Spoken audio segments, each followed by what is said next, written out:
They were out early one morning, panning in the stream for gold, surrounded by the rising mountains. Old prospector with a tale for two, he brushed around in the pan, pointing out what lay within was ordinary sand.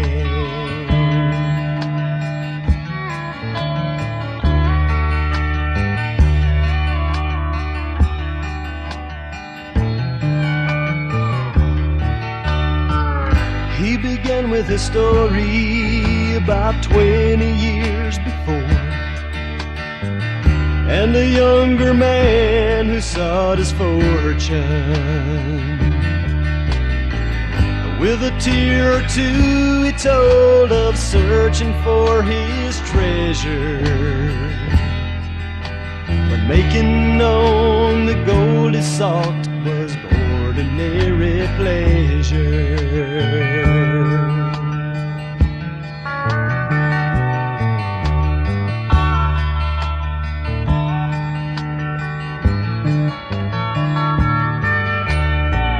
There were years of doing without, and there were years of plenty. He started thinking that life was never steady, excepting when the bills came in and he had no money to pay. Whiskey had never tasted better ordinarily.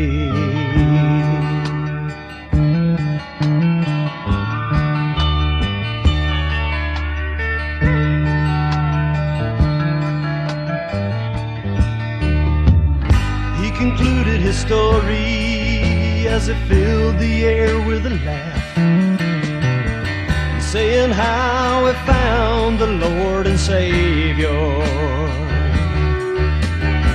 and how he found the river of life by which his day unfolds, and pointing out what stands within is not ordinary gold, and pointing out what stands within is not ordinary gold.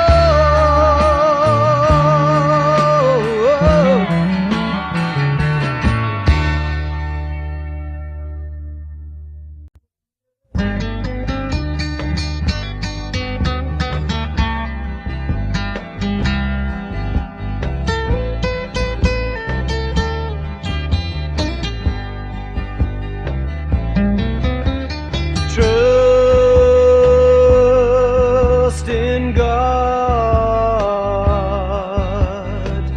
believe upon His promises.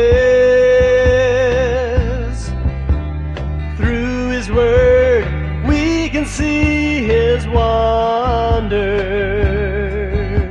signs and miracles of His love. We can return His love with devotion, standing on His word before all men. We are His beloved and His chosen, walking in this life renewed with peace. Trust in God, believe upon His promises.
believe upon his promises.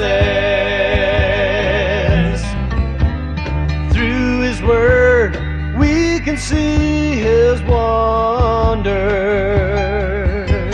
signs and miracles of his love. We can return his love with devotion,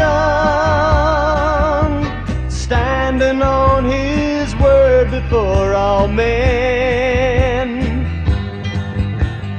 We are his beloved and his chosen, walking in this life renewed with peace. Trust in God, believe upon his promises.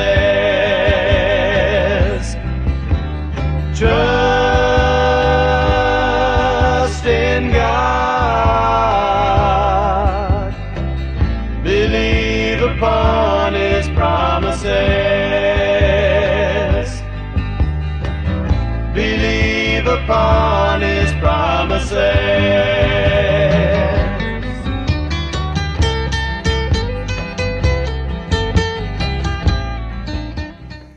Well, hello, I'm Mark with True North Studio, and this is Josephine. Hello. And today the topic is the road to Emmaus. Now, Josephine and I will attempt a portrayal of sorts. All the verses can be found in the footnotes starting in Luke 24:13. Mark will be Cleopas, and I will be his wife, Mary. Yeah, before we get started, I want to let you know that we'll be doing a first century style communion at the next time we get together, and you'll see it on the calendar. So to set the story, it's early evening, and we're leaving the apostles' rental place in Jerusalem, heading home. We're glad to have you with us today. Yeah, we're going to tell you the true story of a once-in-a-lifetime encounter with the Christ that not only changed the course of history, but it changed eternity. Come and take a walk with us on the road to Emmaus. All right, so heading to Emmaus. Well, my name is Cleopas, and with me here is my lovely wife, Mary, and we welcome all of you who came to hear about our greatest adventure in life, the time we spent an entire evening with the Christ, the first day he rose from the dead. We're proud to be the parents of little James, one of Jesus' 12 apostles. There's another apostle named James as well. Plus, Jesus has a brother named James. Our James is the quietest of the three. All but one apostle came from the Galilee area. That kid, Judas, was from way down south of Jerusalem. Not sure how he ended up with our boys. Okay, well, we made a little money over the years, so we also have a second home in Emmaus. And we wanted a place that's a little closer to Jerusalem, but not too close.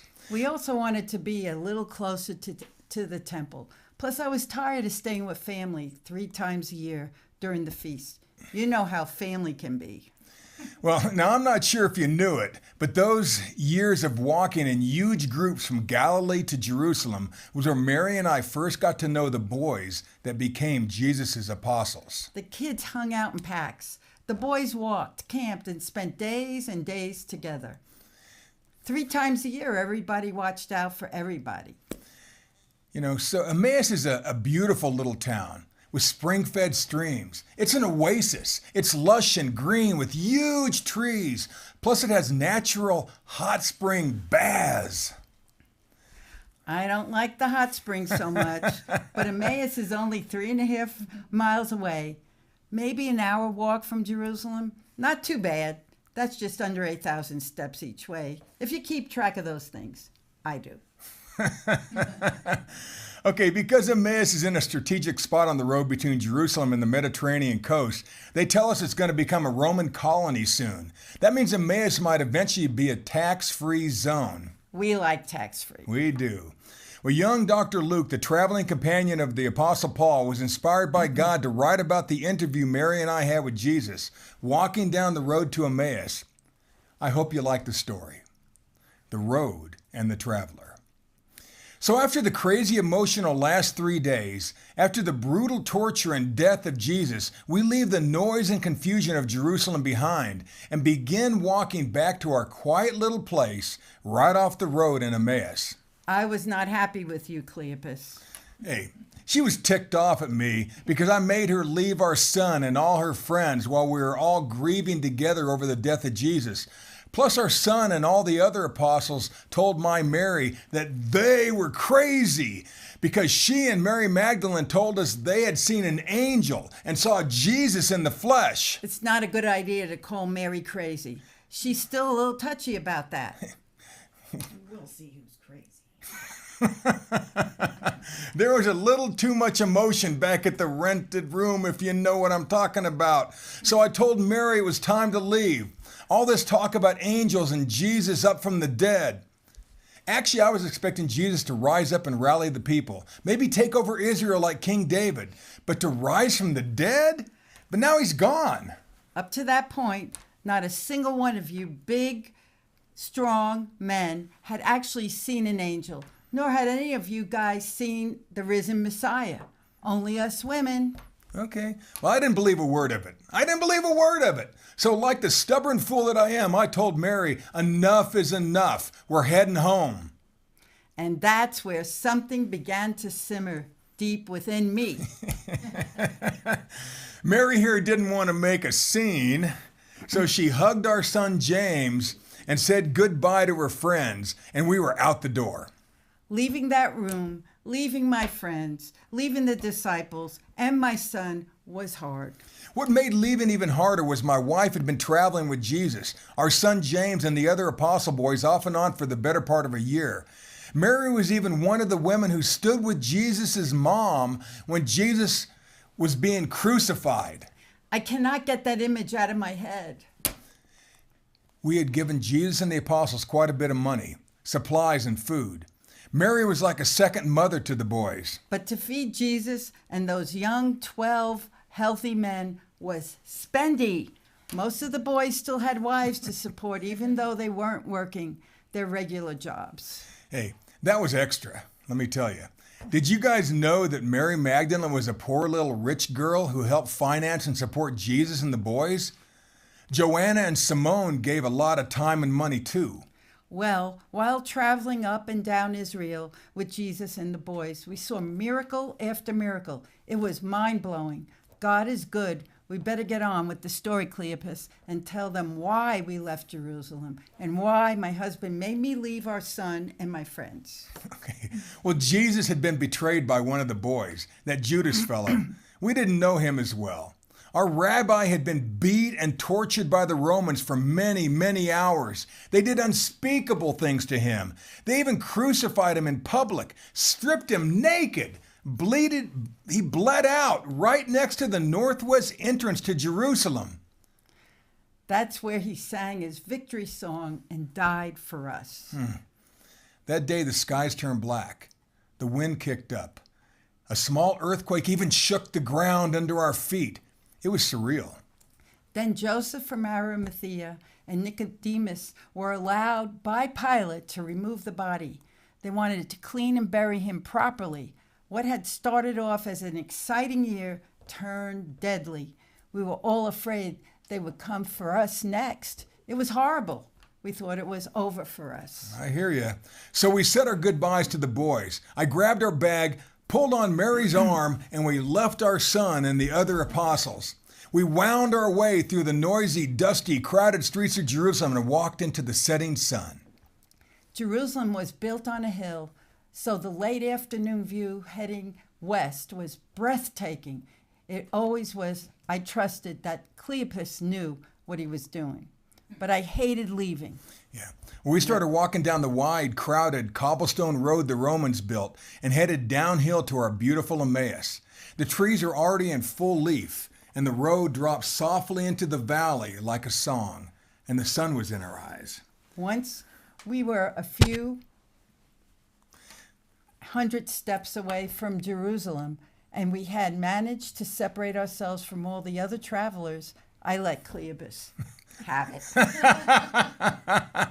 We were both angry. She because we left our son, and I was angry that Mary had embarrassed me and our son back there in front of the apostles. All her talk about seeing angels in the tomb and getting a hug on Jesus sure seemed like a stretch. I was none too happy with you either, Buster. Because you didn't believe I saw the risen Christ. We were having one of those low voice, act like you're not having a fight kind of fights.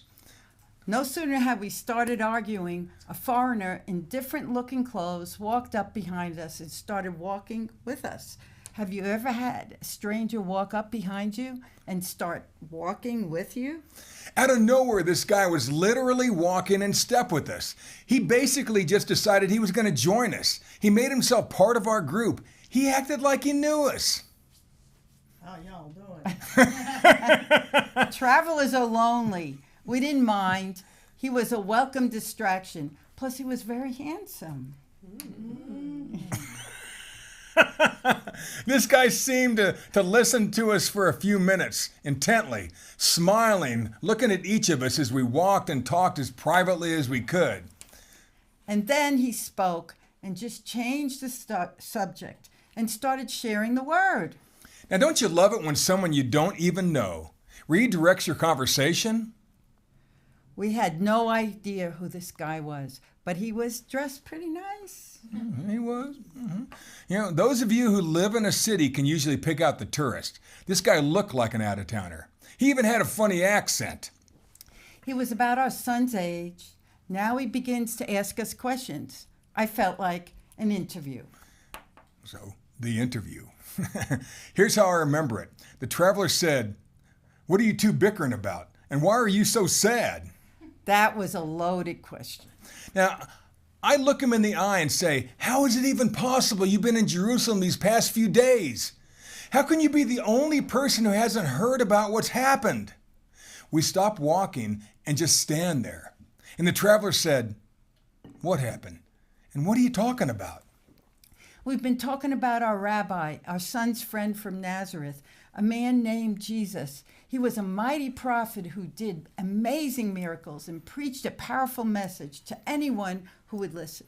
Well, our chief priests and authorities hated him, were jealous of him, and tricked the Romans into executing him, crucifying him. They just nailed him to a post like a common criminal on a busy road between four bad guys. I never give eye contact to crucified criminals because sometimes they say lewd things to us women. They do. Well, we've been hoping that Jesus was the one. The one who would liberate all Israel from Rome. We thought he was going to save Israel from the damn Romans. But now our rabbi, our son's friend Jesus, is dead. No, he's not.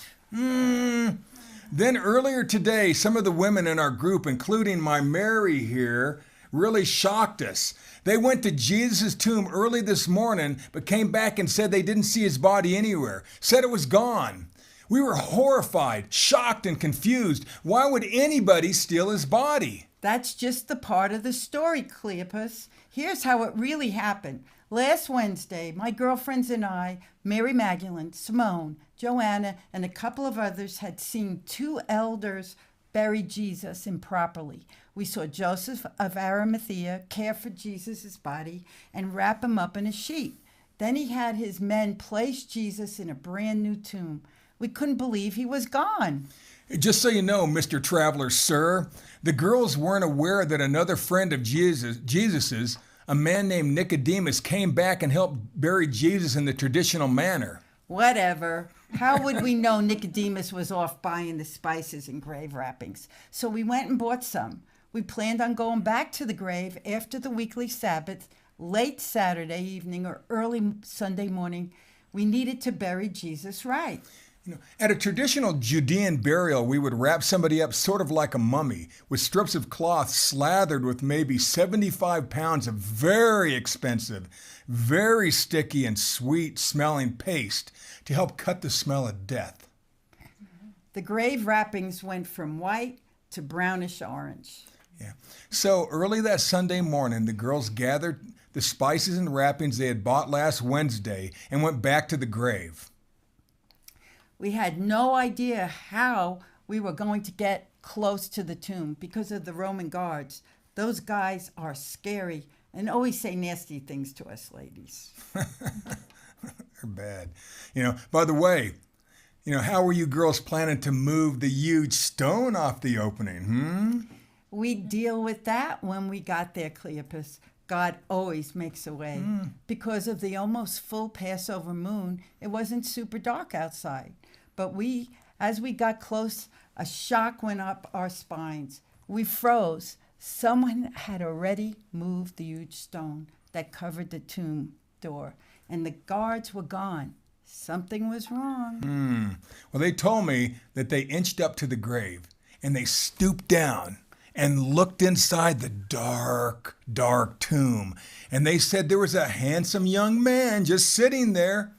Can you imagine? Where do they come up with this stuff? That guy scared the bejesus out of us. It turns out the man was an angel. He told us Jesus was not there, that he was risen. We girls just looked at each other. What? I was a little bit freaky to be talking about a man sitting in a grave, even if he was an angel. He told us to run back to the B&B to tell our sons and the other disciples. Well, I told Mary to stop filling this guy's head with silly stories. Then the traveler said, I don't mind. It's a pretty cool story. When I said that the angel told us Jesus was alive, the traveler just smiled. I told him that no one believed us, not our son James, not the apostles, not my husband, not anyone. Very frustrating. Now, hold on a second, Mary. After we heard your tall tale, didn't Peter and another young man run to the sepulchre for a look-see? If I remember right, Peter said that all he saw was the grave wrappings, and they looked like an empty brown cocoon in the shape of a human body. He never saw Jesus, no body, and certainly no angel. Peter was super confused and angry that the body was gone. The young guy with him told us he thought Jesus must have risen, just like he told us he would. But it didn't make any sense. Peter and the kid went back to the house and told everyone that the body was gone, but the grave wrappings were just lying there empty. My son and the other boys were super confused, but all us ladies just looked at each other. We knew he was alive.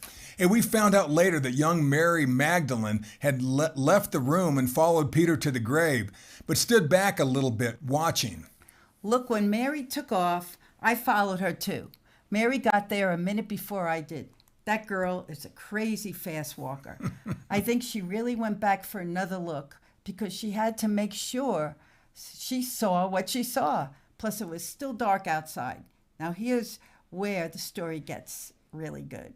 Moments before I got to the grave, Mary Magdalene was already there with tears streaming. She stooped down, peeked in, but this time she saw not one, but two good-looking young men. One at the head and one at the feet of the empty grave. Close. Yeah. Sorry about that. Then the two young men ask her why she's crying. The two young men ask her, and she didn't flinch. Young Mary Magdalene didn't yet believe that Christ rose from the dead. So she told the two young men she needed to know where they'd taken the body. Mary's pretty bold. Again, it's weird. It's really weird that Mary actually had a conversation with two angels dressed like men who were sitting in a tomb and calmly talking to her. But hey, she's Mary Magdalene. What are you gonna do? I hadn't made it to the grave yet. I was almost there, but what happened to the Roman guards? Could we be arrested? Was it a trap? There had already been enough death in Jerusalem. Well, funny thing about those guards, turns out they actually saw the first angel shoot down from heaven like a lightning bolt, roll the stone away from the grave like it was nothing, and just sat on it, staring at them, daring them. Matthew told us that they fell back, frozen in terror, and then ran away like little schoolgirls. Young Mary Magdalene then told us that she had that feeling you get when someone's standing quietly behind you in your comfort zone. We know about that. We do.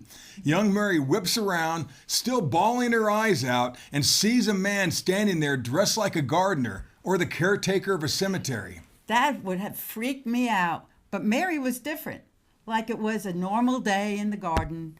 The gardener asked Mary why she was crying and what was she looking for. For some reason, our traveler friend broke into a radiant smile when we brought up the gardener talking to Mary.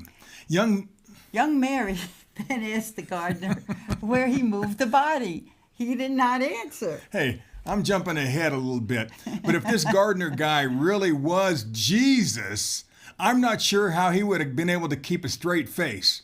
He had to be coming out of his skin. This would have been Jesus' best acting job ever. Don't get ahead of the story, Cleopas. You always do that. Well, Mary Magdalene turned back to the tomb, crying like crazy, until the gardener guy stood behind her and said her name with an accent like Galilee, like our friend Jesus. Mary, it's me. She recognized his voice, turned around, and poof, right before her eyes, the gardener turned into the beautiful and strong pre-crucifixion looking Jesus. I just got to say, that Jesus was one good-looking boy.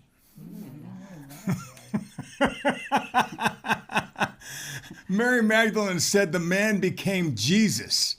Became Jesus. The gardener changed into Jesus. Poof! I didn't believe a word of it. I thought crazy story, crazy ladies. If that was true, then young Mary from Magdala would have been the first person on earth to see the risen Christ. I was skeptical. The girls were emotional wrecks, and Magdalena was a little bit... Don't say it, Cleopas. Mary didn't just say she saw Jesus. Mary saw Jesus. And at that time, I didn't believe it at all. The guy walking near us inched even closer. He was intrigued. By the time I finally caught up with young Mary, she told me she had seen Jesus. I looked around, but he was gone.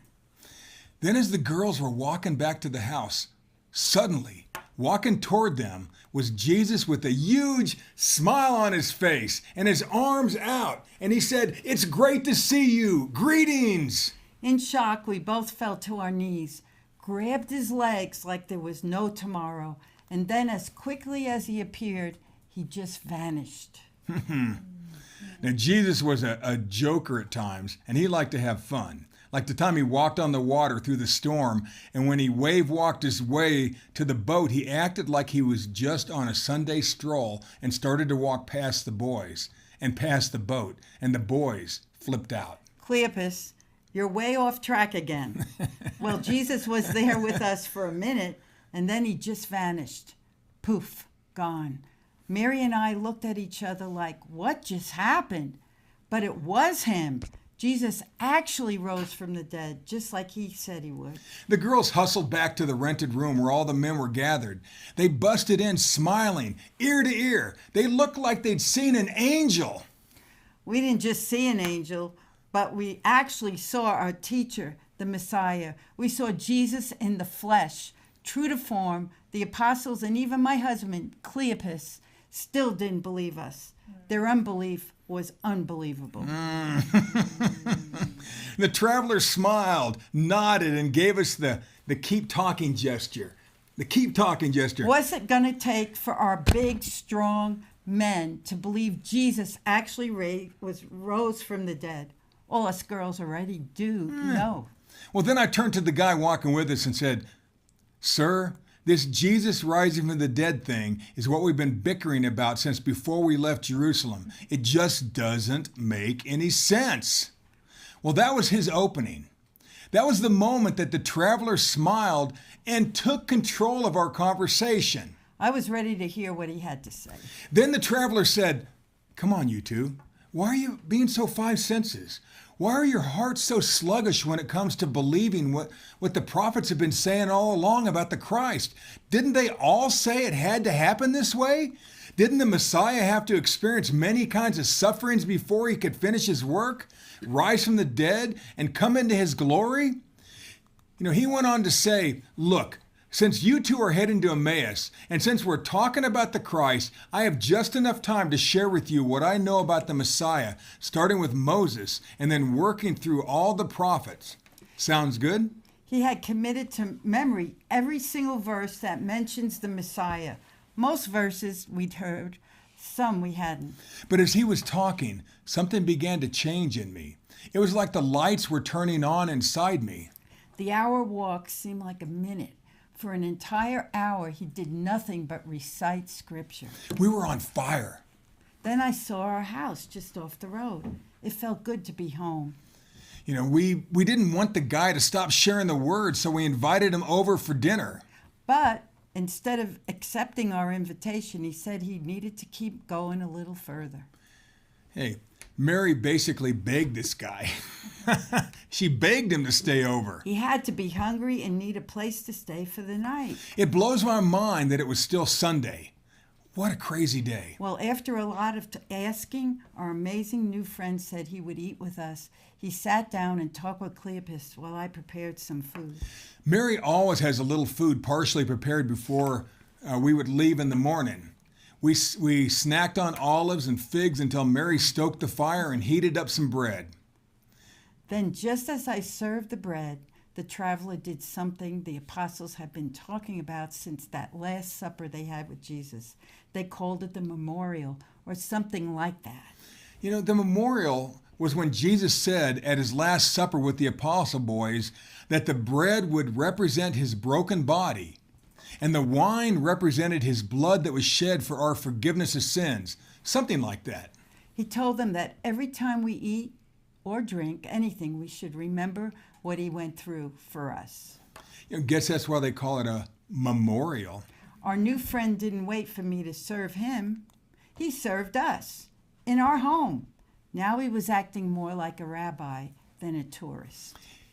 He just picked up one small, warm, round loaf of bread, blessed it, and then he handed each of us a piece. This meal, this breaking of bread ceremony, is what some people now call communion, but back then we called it the love feast. Jesus' brother Jude coined the phrase, feast of love. Now I just jumped ahead of the story. Okay, you did. And the second our new friend handed us the bread, poof, he changed into Jesus. I was like, what? We recognized him. It was Jesus. Then he smiled and just vanished. What's up with that? We just looked at each other. You know, what just happened? Poof, he was gone. I was like, what? Mary was like, what? One thing's for sure, Mary was right. Jesus did rise from the dead. Told you so. Yes, dear, you did. We just spent maybe 2 hours hanging out with the newly risen Christ, but I still didn't understand why he spent all this time with us, with Mary and me. There had to be a reason. Cleopas, my heart felt like it was on fire when he was sharing those scriptures. Talk about hot flashes. Hello. Mary, those scriptures he quoted one after the other for almost an hour ignited something in me like I never experienced before. I couldn't believe he's really up. So sorry I doubted you, Mary. That means you saw him twice today. Wow. I sure did. You know, then Mary said, change your outfit, Cleo. We need to get back to Jerusalem. Our son James needed to hear this from his father. He isn't listening to me. Well, I can't believe we just spent 2 hours with the risen Christ. We were pumped. We flew back to Jerusalem. You know, there was nobody on the road. We made it there in record time. We pushed the big door open, but something was different. The apostle boys were acting a bit strange. All the girls were still inside, but only 11 of the 12 apostles were present. Young Thomas had gone outside to collect himself. He probably needed a moment. You know, this meant that Judas, the rat, was there when we came back. Judas was acting even weirder than usual. I had my suspicions about that boy. It was hard to imagine how Judas felt. He betrayed the Christ and then just sat there with the apostles like nothing happened. I don't get it. I don't get it. You know, before we could tell, before we could tell the boys what had just happened to us back in Emmaus, a few of the apostles rolled their eyes and told us that Peter said he had seen Jesus. They were skeptical. Talking to the apostle boys was like talking to a wall. They were stubborn leaders. Mary and I looked at each other with that knowing glance of married people. You know, we had our work cut out for us. That was the moment we realized Jesus had met with Peter right after meeting with us. He got to Jerusalem in seconds, but it took us maybe 45 minutes. I don't get it. That means the moment Jesus disappeared from our dining area, he instantly appeared in Jerusalem and met with Peter alone. We now realize that the reason Jesus spent so much time with us on the way to Emmaus was because the apostles loved and trusted us like parents. Maybe we could knock some sense into those hard-headed boys. And our son. Our time with the risen Christ, us, a mom and a dad, was so we could help the boys believe that Jesus rose from the dead. Except for maybe Peter. Not a single other of the apostles believed Jesus rose from the dead. Not even our James. You know, that's why Jesus appeared to us in Emmaus and spent so much time with us.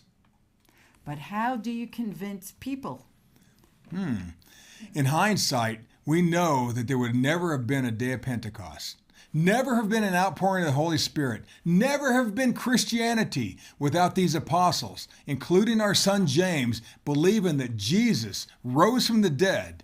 Now I jumped ahead again, sorry. Don't be sorry. Our son James and the other apostles finally gave us the floor to talk. They loved us. I was like a mom to all of them.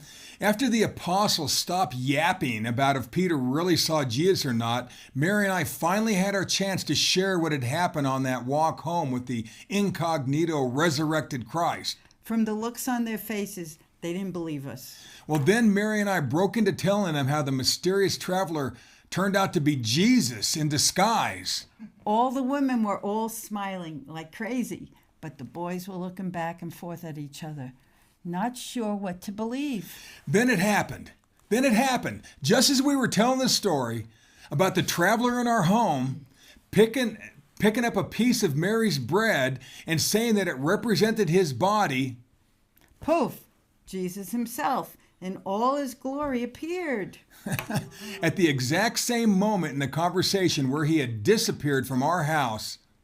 He appeared in the room and said in his warm voice, "Peace to all of you." Now, I don't know about you, but that was crazy. Talk about theatrical timing. The boys were freaking out. They thought Jesus was a devil spirit. Imagine! They literally screamed like schoolgirls. It was a lot to take in. We sat down. Jesus was a sight. This time he had holes all the way through his hands and feet. Where the Romans had nailed him to that bloody post. You know, Jesus walked around the room. As he walked around the room, everyone was seated on the floor, and he asked each of the boys to touch his wounds, to put their fingers in the holes. I didn't want to touch it, but the boys' eyes were like saucers. They stuck to their fingers in it. It seemed so gross, but probably necessary. These guys who had seen everything, and I mean everything, were gobsmacked, dumbfounded, and stuttering. Then Jesus did the coolest thing. Did something to break the weird mood. He asked for something to eat. Hey. He wanted some food. Hey. That food trick always works with guys. Right, girls? It does. Then as fast as he appeared, whoosh, he was gone. He just disappeared. My girlfriends were all smiling. They knew they had all seen Jesus earlier that morning, but the apostles were in shock. I don't know if I had ever seen the apostles speechless. I think that was the first time. We said our goodbyes, hugged James, and headed back to Emmaus in the dark. But this walk to Emmaus was different. We were lit up. We weren't even arguing. I hope we helped the boys. Crazy night. I think we did. Jesus knows what he's doing. He's the man with the plan. I didn't realize how tough a crowd the apostles could be. Jeez! Now I see what Jesus had to deal with. Jesus needed us, you and me. He knew the boys would listen to us, at least a tiny bit. It's funny. I guess like an opening act, we just warmed up the audience for the main event, the risen Christ. Settle down, Cleopas. But I guess we did set up his grand entrance that night. What a night. Yeah.